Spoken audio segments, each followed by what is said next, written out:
Guys, balik lagi bersama Akbar CK. Nah, info terbaru nih ya.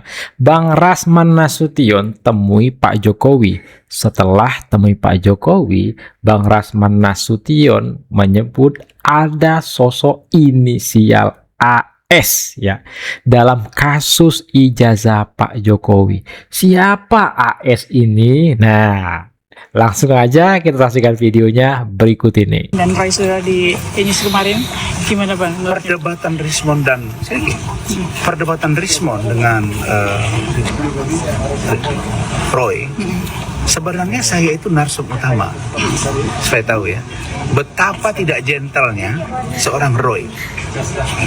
Jadi hari Kamis yang lalu di acara interupsi iNews dihadirkan 4 narasumber. Ini adalah latar belakangnya. Narsum utamanya saya dari kubu kami dengan Andi Azwan.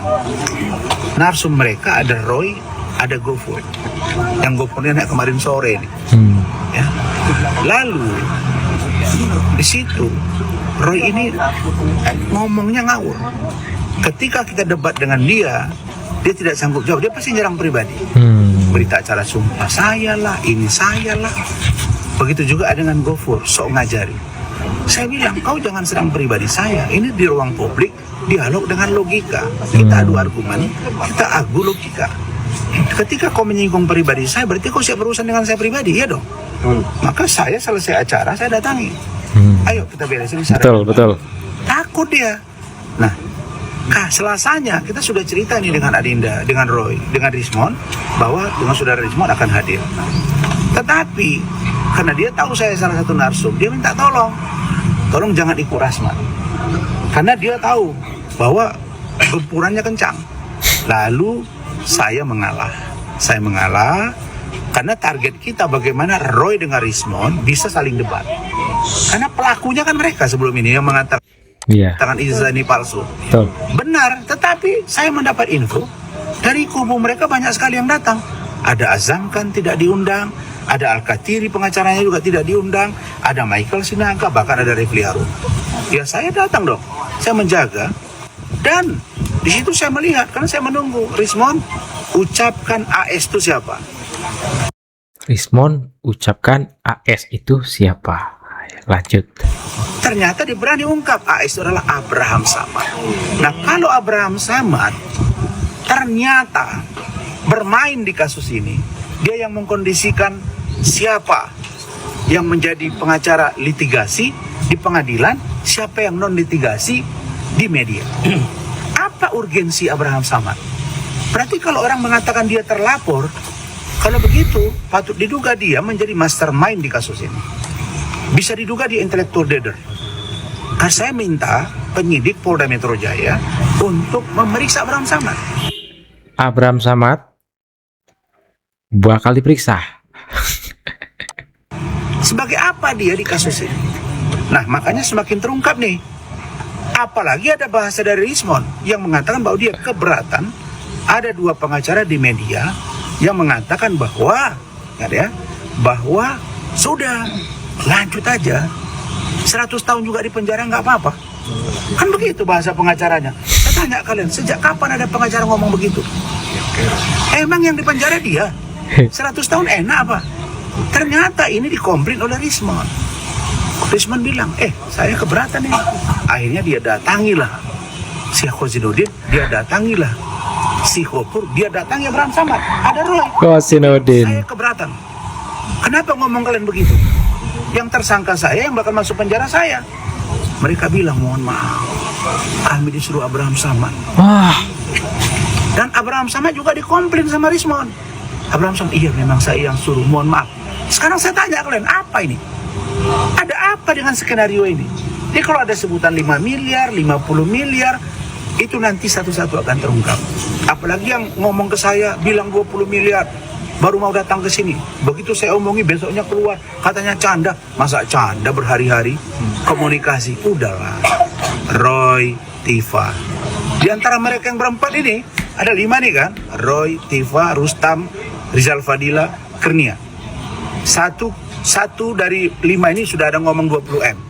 Katanya membantah. Oke, saya dapat info dari si masih Rustam. ada satu nih. yang lagi berusaha ke Bapak. Oh, Ini yang saya mau komunikasi. Masih ada nggak oh. buka ruang? Kalau kami dari tim Pak Jokowi yang dukung, nggak mau lagi kami ada. Supaya segera cepat disidangkan dan dapat kepastian hukum. Benar nggak?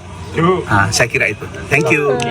Ternyata dari 5 tersangka yang tersisa, betul-betul ada yang mau RG, guys. Lanjut. Abraham Samad kata-ketir ya. Mantan Ketua KPK, Kakanda Abraham Samad. Mohon izin Kanda. Beliau mengatakan bahwa tindakan Pak Jokowi melaporkan pihak-pihak yang menuduh ijazahnya palsu sebagai bentuk kriminalisasi kebebasan berpendapat. Beliau bahkan mengimbau agar mantan presiden itu mencabut laporannya dan memilih untuk bersikap lebih bijak dalam menghadapi kritik. Menurut saya, dalam logika demokrasi dan hukum modern yang saya pahami, klaim Kanda Abraham Samad ini problematik.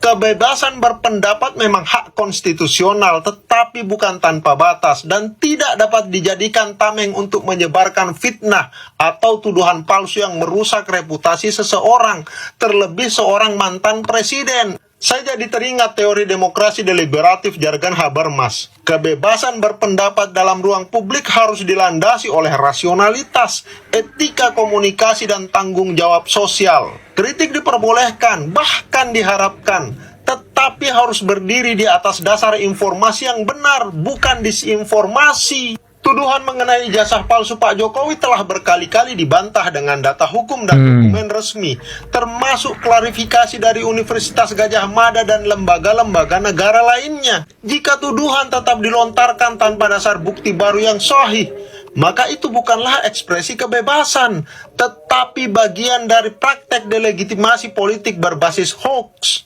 Habermas menekankan pentingnya diskurs etik, bahwa setiap partisipasi dalam ruang publik harus tunduk pada prinsip kebenaran dan kejujuran. Dengan demikian, fitnah atau tuduhan tidak berdasar bukanlah kebebasan berekspresi yang dilindungi hukum, melainkan penyimpangan dari etika demokrasi yang kita sepakati bersama. Secara hukum, tindakan Pak Jokowi untuk menempuh jalur hukum merupakan ekspresi dari due process of law, prinsip fundamental dalam negara hukum, Rechtsstaat.